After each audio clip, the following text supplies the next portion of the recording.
আমার সাথে সাথে আমার যে ভক্তরা সবাই ওয়েট করছিল আসলে কবে 13 আগস্ট আসবে, আবার আমি ক্রিকেট খেলতে পারবো।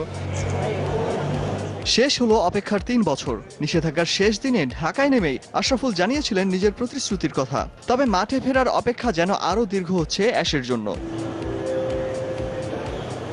সামনের মাসেই ইংল্যান্ড সিরিজকে সামনে রেখে শুরু হতে যাচ্ছে বিসিএল।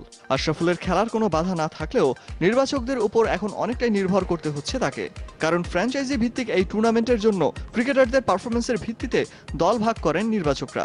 বিসিএল এটা হলো যে টপ পারফর্মার খেলে যারা এনসিএল এ ভালো পারফর্ম করে। এখন এই ব্যাপারটা পুরোপুরি আপনার সিলেক্টর এবং ফ্র্যাঞ্চাইজির উপর ডিপেন্ড করছে। তবে বিসিবি সভাপতি আশা করছেন আরও বেশি কিছু। বিপিএল নিয়ে কথাটা না বলে আমরা যদি বিসিএল নিয়ে কথা বলি এবং ওটা যদি ও পেয়ে যায় তাহলে হয়তো বিপিএলও খেলতে পারবে, জানি না। তো মানে ইনিশিয়ালি কথা ছিল, বাট লেটস সি, এখন পর্যন্ত এটা ফাইনাল কোনো ডিসিশন হয় না। এদিকে তাসকিনের উন্নতি নিয়ে বেশ আশাবাদী বোর্ড। সামনের মাসের শুরুতেই অস্ট্রেলিয়া যাচ্ছেন এই পেসার। তাসকিনটা মোটামুটি কনফার্ম, সে হয়তো আগামী মাসে যাবে। পরীক্ষার ফল ইতিবাচক হলে ইংল্যান্ড সিরিজেই দেখা যেতে পারে তাসকিনকে।